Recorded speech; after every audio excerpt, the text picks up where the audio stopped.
Freeze! Freeze! Freeze! It's time for an all-new comic should smell good here at Zanadu Comics in downtown Seattle. It's Emerald City Comicon this weekend, and you should definitely come on into Zanadu Comics while you're in town and visit us. If you're from out of town, if you're local, come on in anyway. We've got a massive... this is the most comics I've had in a week in a long time. I'm going to be busting my budget, and it all starts with Star Wars, Poe Domeron, Charles Soule, Phil Noto. They've been on some other awesome Star Wars limited series, but this is the first one, let me think, with the cast of someone from The Force Awakens. So this is about Poe Dameron and BB-8, you know, the cute little droid that stole the show, and the Black Squadron and the mission that they've been assigned on by Organa. It's, I mean, come on, it's Poe Dameron, the coolest, most awesomest X-Wing fighter and pilot in a long time on a cool mission, and it kind of fills in the gaps and gives you more of the new Force Awakens mythos. So check it out, great art, great storyteller. Charles Soule did the Lando miniseries, Phil Noto did the Chewbacca art, and now they're here together for Poe Dameron. And we also have buttons and limited edition, our limited quantity of lithos as well, if you come in and pick up. And lots of covers. There's even a BB-8 cover. I grabbed one of those. Lots of covers. Starting it off for me, Prophet, Earth War, number 3. This is the final story of Prophet, and each issue has been done by a different artist. This one is Grim Wilkins, who is I've only really known through Brandon, and this stuff, it's got one of the clone prophets, one of the clone prophets, and the really cool what's his name, the Serpent Lady, that is very, very cool. And the two have kind of become an item, and this is them chopping aliens and surviving the wasteland, and the other things that you would expect from the awesomeness of this Prophet. There's also a backup from Ian McEwen, who is really, really great artist and is curates probably the best Mobius Tumblr on the internet. Actually, they took that down, didn't they? I don't remember, but it was really good. And in case that's not enough space fantasy for you already this week, I've got a new series from Mark Millar, actually.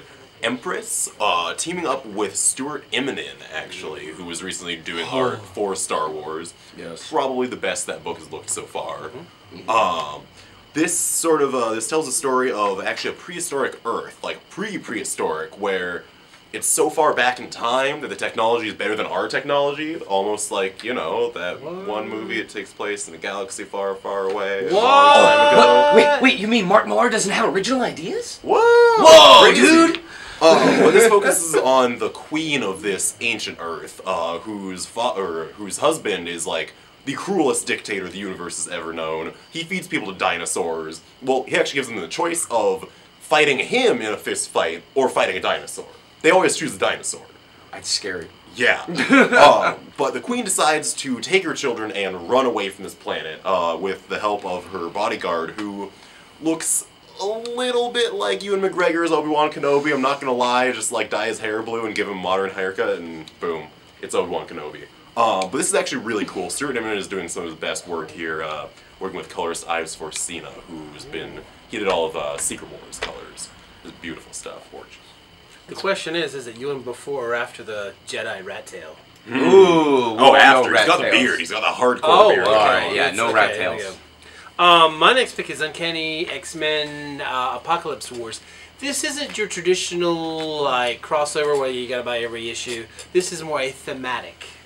If you're old like me, you probably remember Fall of the Mutants. That was kind of loosely tied, but it's all about Apocalypse. And here's the thing: Archangel, the original one, I mean, he is bordering on Psylocke and Magic for having really convoluted origins. You know, he was Angel with wings, then he was Archangel the Death Angel, then he was a little bit of both, and then he died, and then he was reborn like some kind of hippie heavenly angel. And so now, he's currently like back in Archangel form, but he's kind of like a drone. And he's pretty much, Psylocke has a connection, and so Magneto and his like squadron, I say Magneto, I know a lot of people say Magneto, but I think it's Nito to be Magneto.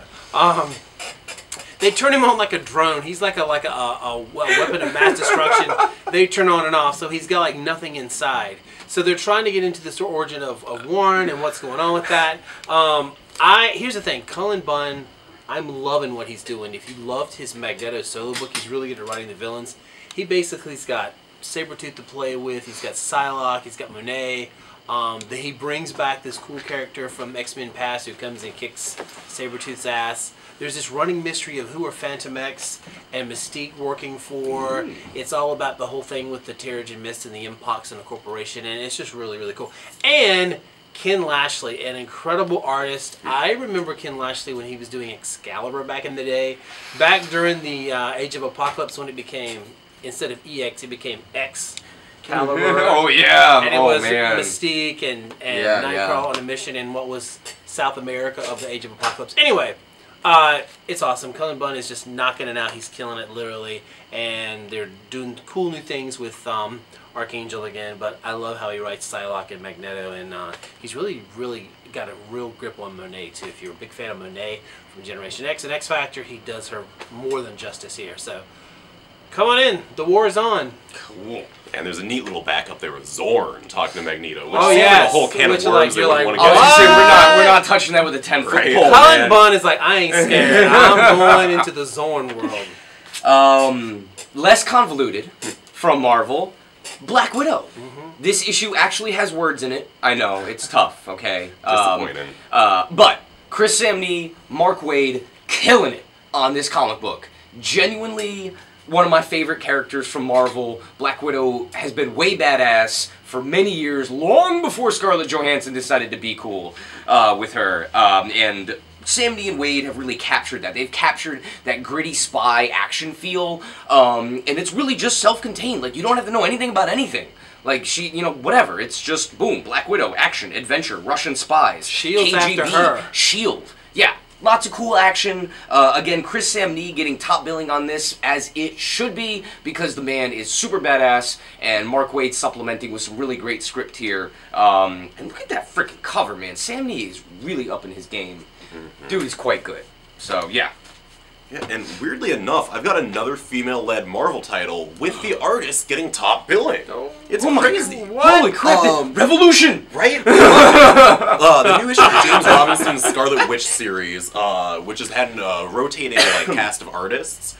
This new issue is drawn by Javier Pulido, who is one of my personal favorites these days. He did that whole She-Hulk run with Charles Soule, and then he did a really cool issue of Guardians Team Up, and he's been other than that, kind of absent from Marvel lately. He has, kind of. But his stuff is just so beautifully laid out. Like, I swear, it's just so simple, but so well done. It's There must so be some kind of math, formula behind his There's paneling gotta or something. Be. Yep. But this sees Wanda traveling to a church to deal with ghosts from some witch burnings, because everyone loves witch burnings. Oh God. Really beautiful work here, though. Very, very gorgeous. There's a lot of cool stuff doing. It's kind of hidden, and I've been theorizing a lot on Shameless Plug Comics Blend. But there's Scarlet Witch is trying to repair witchcraft. There's the Last Days of Magic in Doctor Strange, and there's also this kind of thing going on with magic called the Fall of the Kingdoms that Lemire's doing. And there's lots of. It seems like they're building all these building blocks in all the magic books, and it seems like they're going to flow into something. So maybe in fall of this year. Magic. Oh, when that movie with that British guy is coming out. Oh man, hey, maybe. Oh, maybe. All right. Anyway, April Fool's belated. Right? Harley Quinn, she's not watching the calendar, and apparently neither is DC, so who cares? This is a belated April Fool's present from DC Comics.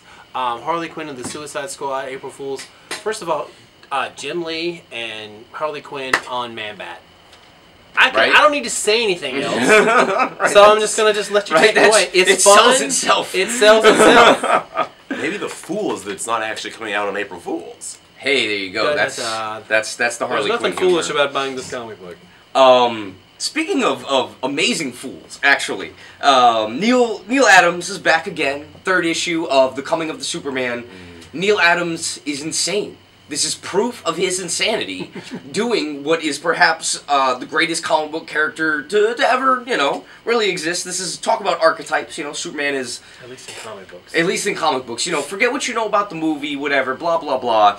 This is the really over-the-edge Superman. If Zack Snyder actually had the balls to go all the way over the edge to Crazyland, he would have talked to Neil Adams. This is really, really fun. These issues have just been amazing. There's real Lex Luthor in here. Very, very excited, and this is about halfway through the run so far. My next pick is from Image here. This is the first in a new series, sort of representing some older material from Invincible artist Ryan Ottley. Grizzly Shark. It is exactly what it sounds like. Yep. A shark hiding in trees in the forest that interrupts your picnic, eats your face, and then steals your basket. That's pretty much it. And he sniffs you out through your blood. Yeah. And if there's anything that you know about Ryan Ottley at this point from Invincible, he loves his gore. Loves it. And I love that he loves his gore. Ooh. So I love this comic, right? No, right? The fact that it's in color is like just almost blinding to your senses. Yeah. They had to do it in black and white because Look at that! Right? Yeah. Yeah.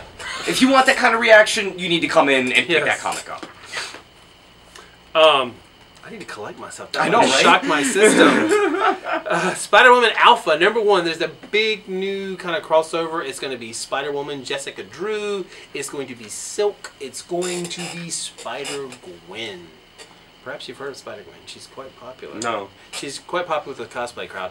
But this is going to tie in all together all kind of the Spider-Women, Spider-Verse. It's the Spider-Verse that keeps on going. Big new mystery. It's going to tie in all 3 heroines. And It's also all female cast creators. all female creators too, doing 3 really popular female characters have really risen. So it's a web of awesomeness. It is. There you go. So you're full of them today. Jeez. I'm full of a lot, most every week. My last pick this week. We've been hitting it heavy on Marvel this week, okay? But the artists they've gotten on stuff this week, it just, you gotta talk about it. Brian Stelfreeze, Black Panther. Oh my god. Enough. The Kirby tech that he brings. Holy crap. Tanishi Coates, who is a legitimate writer out there, you know, in the real world of non-comic books, coming in to write the King of Wakanda. Black Panther is straight up one of the greatest characters to ever be invented in the Marvel Universe or any other. He is the man that Reed Richards goes to when he needs help. Yep. When Iron Man needs help. When the crap has really hit the fan and you need somebody who is more than human, who is like the Superman almost of the Marvel Universe, you come to Black Panther. Why? Because he'll tell you when you're wrong. He'll tell you when to this. He will tell you the truth. And he's just... I love the Black Panther. He's so awesome. T'Challa, the King, is back. You need to read his comic. Yes. He was the best part of he was my favorite part of Jonathan Hickman's New Avengers run. Oh, Well, yeah. that's He was exactly what I'm incredible saying. in that He was the series. one that knew. He was the driver. You know, yeah. He was the one that first was like, well, y'all shouldn't even be together, actually. Yeah, like, and way back in the first Illuminati, he was just like, he was like, no, you this should is have listened to Black Panther. Exactly, that's what's up. They gave him the Infinity Gauntlet ring, or one of the gems, just because they could trust him. Yeah. And my final pick here, wrapping up this week, from DC, the long-awaited, at least for me, and anyone else It's that cares been like about Grant 4 years Morrison, or whatever the hell. Yeah. Wonder Woman Earth 1 is finally here. Yeah. Grant Morrison, the madman behind Multiversity, and like a billion other books. That's just his most recent. Right. You know, Doom Patrol, The Invisibles, like... All-Star I'm running out of All-Star fingers. Superman. You don't even need to No. list these things. Yeah. They are taking Wonder Woman back to her roots with like the weird William Marston stuff. Molten Marston? Something like that? Like straight up kangaroos and bondage and like I There's don't not even Egg know. Foo. I don't think we can use Egg Foo anymore. No, but there is Etta Candy. There you go. Boom. There you go. You got All Etta right. Candy, you have Steve Trevor, who, in an actually really interesting change, they've made a black man in this series, which really, he manages to play into some really, really interesting themes and stuff there. Yeah. But also, look at those chains. Look at those chains. Look how well they're rendered. Look at everything. Dude, Yannick Paquette is a god, kills it. honestly. This is just really, really fun, really good, lighthearted stuff with enough action and seriousness to just be perfect, honestly. And it's self-contained. That's all there is to it until, you know, another 4 years and they make more. Yeah, I guess. pretty much. With the way the Wonder Woman books have been lately, this is what we needed, Right. honestly. And But speaking there's more. of shameless plugs, it is Emerald City Comicon, but you know what? I personally don't care about that. No. I'm sure that you've heard my rants and whatevers, but Friday night, 6 to 11:30, we will be celebrating local Seattle. Not just local Seattle comics, but art, business, local everything that makes this town what we love of it. You know, I mean, it's, you know, Amazon-owned city blocks the things that we love about Seattle are closing or being shut down, whatever. This is a chance to, you know, stick it to the man, as they say. We'll have 30 Seattle-based artists. We'll be releasing the 5th issue of Nemesis Enforcer, the Seattle's premier comic book anthology. Our guest of honor is Stefano Gaudiano, who is inking Walking Dead. And, you know, just because I watched it, in the words of Mark from Empire Records, you know, damn the man, save the Empire. Or comics, or, you know, that type of thing. Anyway, enjoy the convention. If you have a chance, come to this. Either way, get your comics at Zanadu. Because, you know, where else are you going to go? We'll see you guys next week.